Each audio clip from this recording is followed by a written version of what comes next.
So first things first, all right, you've received this notice from your landlord that says that he's interested in selling the building. And typically up at the top, it'll say, it'll say notice of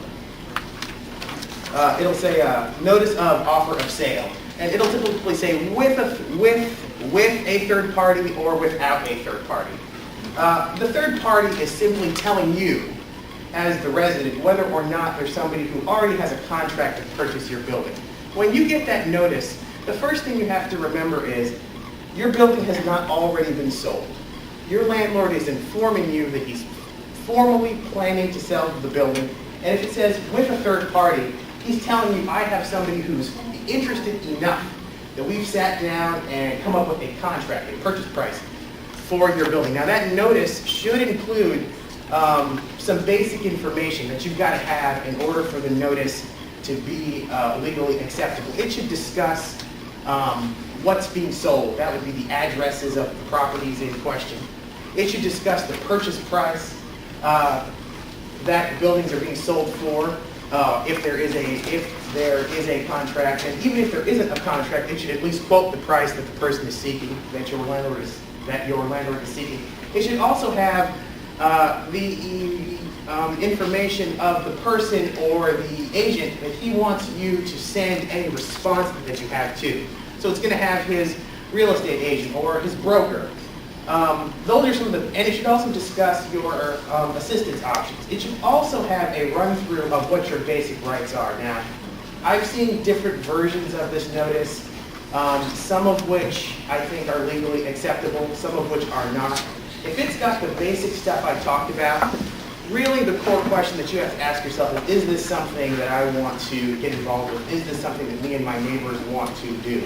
If you want to argue over the vagaries of the notice, if it doesn't quite meet the legal standard, if it doesn't meet the standard, you can argue. I typically say if the notice is close enough and your group wants to move forward, move forward. I tend to kind of look at it that way, which is, it might not be perfect, but if you want to do it, let's just keep going because I'm quibbling over the smaller stuff will kind of get you into trouble. It costs more money than it's worth. All right, so you've got your notice.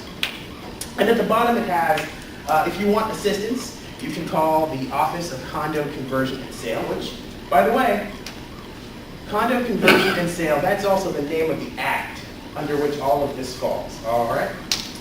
And you might wonder, what exactly is going on here with this writing? Why have you received this letter? Well, the reason is because in the District of Columbia, anytime a landlord wants to sell his building, pretty much to anybody other than a family member, like a family transfer, and there are a few other exceptions and some new exceptions that kind of are popping up, but by and large, if a landlord wants to sell their building, they have to first offer it for sale to the tenants. That's why people will call it the first right of refusal. Tenants have the first right to refuse to buy. You guys get to be the first buyer. Even if this person has a contract to sell the building, you all get to step in first.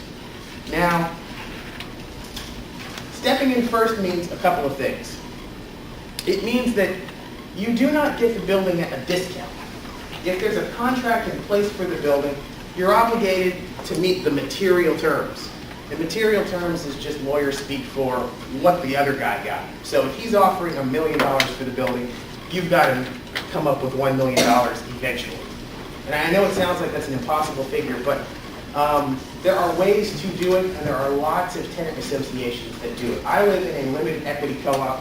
The little old ladies who basically make up the board of my building bought the building back in 1991. We've got people on assistance, various varieties, and we've got people of all kinds of different income strata. So it can be done. If you want to get together and make it work, it should work. One of the themes of this whole thing is that the money is rarely the issue that keeps these things from going forward. It's organization and working together. By and large, with tenant purchases, the numbers work out really well. It's not to say they're perfect. It's not that people don't run into all kinds of problems. But it is to say that by and large, the numbers are not really the thing that holds people back. One of the other things I think you should keep in mind that doesn't really have anything to do with this list, but for me it just kind of helps me conceptualize it, is You guys have been paying the mortgage. If you rent at a building, you've been paying the mortgage for years. You've been paying it for years. Not only have you been paying the mortgage, you've been lining your landlord's pockets. Like, he takes your money, he pays the mortgage, and he makes a return, a fat return. That's the whole point. So when you see the number and when you get these notices, the figures on there are mind-boggling. 2, 3, 4, 10, 12, $15 million. Do not concern yourself with that. If there is a will, there is a way, and I'm not speaking, metaphorically, I'm serious. Okay, all right, so back to the notice. Right? So you've got this notice, and you're wondering, what in God's name do I do? Well, I would recommend, because I think I'm pretty competent, you should just call my phone number down at the bottom, and I'll talk to you about when we can have a meeting, when I can get your group together, how many people you guys can get in one room, and what the process is. And here's what the process is. In order for you to purchase your building, there's a series of steps you have to walk through. And on this sheet, which I have marked, this is pretty much what this sheet is a visual representation. I'm kind of visual, and a lot of people are. This is a visual representation of the requirements of participating in a tenant purchase, laid out from left to right, just kind of with some images, all right? And if you look at the sheet, I'm going to start at A, and I'm going to go as far as C, pretty much, with a little bit of D. All right? And A, if you look there in the box, it says offer, REC, I'm just saying offer received. So what you have there is a diamond shape, right? And on the top, what does it say? 30 days, existing TA, 30 days. Right, and what's it say on the bottom? 45 days. 45 days, all right. TA is just my shorthand for Tenants Association, all right? One of the things that you're going to hear a lot tonight, and I think it's actually one of the most powerful things that tenants can do, is forming a tenants association. In order, and in fact, with regard to this law, it's a statutory requirement, all right?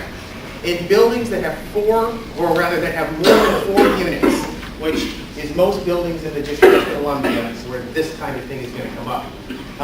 In order for the tenants to participate, the law requires that they form an incorporated tenants association, okay? And the reason the law requires that, some of it is practicality. The law wants one voice that's going to speak for the group. The landlord, from the law's perspective, shouldn't have to talk to 165 units. One group, one president, one expressed will, all right? So when the drafters of the law were trying to figure out a way to get the tenants to express that will, they said a tenants association, and they're going to ask you to incorporate. Incorporating costs $70. That is the only expense for the first 140, 150 days that is obligatory. If you want to spend more on other things, which I'm going to highly encourage you to do. But the reason I bring up the $70 is because filing your paperwork, doing the initial steps to protect your rights for about 4 months costs only $70 for the whole building. So I encourage you, implore you to please do that, all right? Okay.